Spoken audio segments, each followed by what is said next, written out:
திருவள்ளுவரின் வழியில் வாழ்ந்து வாழ்வின் உன்னத நிலையினை அடைய திருக்குறளோடு நாம் என்னும் இந்த நிகழ்விலே இணைந்திருக்கின்ற உங்கள் அனைவருக்கும் முதற்கண் வணக்கம்.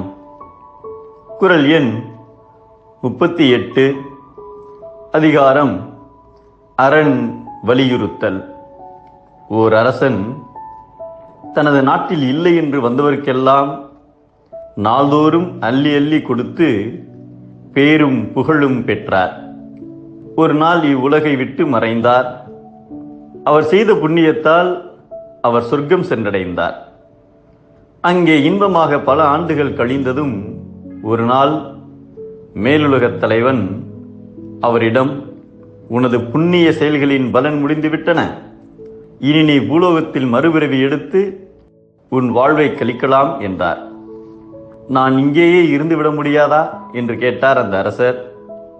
அதற்கு மேலுலகத் தலைவன், உன் புண்ணியத்தின் பெருமையை பற்றி இப்பொழுதும் பூலோகத்தில் வாழும் யாராவது ஒருவர் கூறினால் நீ இங்கேயே வாழலாம் என்றார். சரி என்று ஒப்புக்கொண்டு பூவுலகை அடைந்தார். அவர் ஆட்சி செய்த காலங்கள் 100 வருடங்களுக்கு முற்பட்டது. பலரிடம் தன்னை பற்றி கேட்டு பார்த்தார். யாருக்குமே அவரை தெரியவில்லை. இறுதியாக ஒரு குளத்தை கண்டார். அங்கே ஒரு ஆமை தண்ணீரில் விளையாடிக் கொண்டிருந்தது. அதனிடம், என்னை தெரியுமா என்று கேட்டார். அதற்கு அந்த ஆமை, உண்மை எனக்கு நன்றாக தெரியுமே, நீர் இந்நாட்டின் அரசனாக இருந்தவர்தானே என்றது. எப்படி என்னை 100 ஆண்டுகளுக்கும் பிறகும் நினைவு வைத்திருக்கிறாய் என்று கேட்டார்.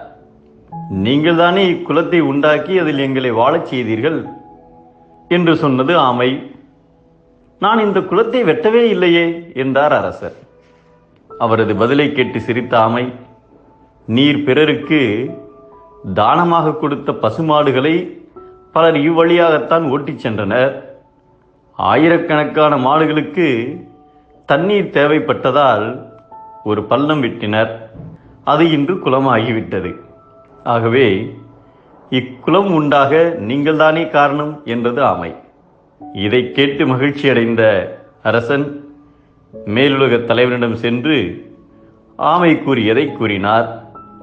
அதன் காரணமாக மறுபிறவி எடுக்காமல் சொர்க்கத்திலேயே நிலைபெற்று வாழ்ந்தார்.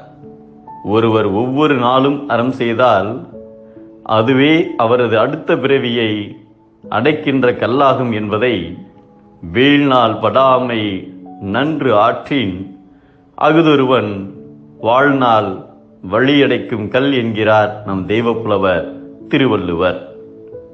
தீமை செய்தால் மீண்டும் பிறப்பு, நன்மை செய்தால் விண்ணிலே உயிர்ப்பு. மீண்டும் அனைவருக்கும் நன்றி, வணக்கம்.